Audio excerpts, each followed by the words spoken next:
નમસ્કાર, આપ જોઈ રહ્યા છો નેશન પ્લસ ન્યૂઝ. હું છું આપની સાથે હેતલ ભગત. ભારત સરકાર દ્વારા તારીખ 12 જૂનથી 26મી જૂન દરમિયાન નશામુક્ત પખવાડિયાનું આયોજન કરવામાં આવ્યું છે. યુવાધન નશાના રવાડે ન ચડે તે માટે ભારત સરકાર દ્વારા સમગ્ર દેશભરમાં 12 જૂનથી 26 જૂન દરમિયાન નશામુક્તિ પખવાડિયાનું આયોજન કરવામાં આવ્યું છે. તદનુસાર વડોદરા શહેર એસઓજી દ્વારા તમામ શાળાઓ, college, mall, traffic junction point anti drug કેમ્પેનનું આયોજન કરવામાં આવ્યું હતું.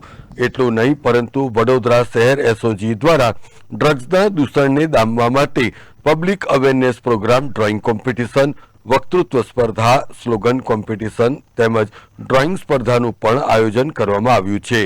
એસઓજી દ્વારા તારીખ 26મી જૂનના રોજ એક નુક્કડ નાટક પણ યોજાશે, જેમાં શાળાના વિદ્યાર્થીઓ ભાગ લઈને ડ્રગ્સને નાબૂદ કરવા ઉપર પોતાનું પ્રદર્શન કરશે.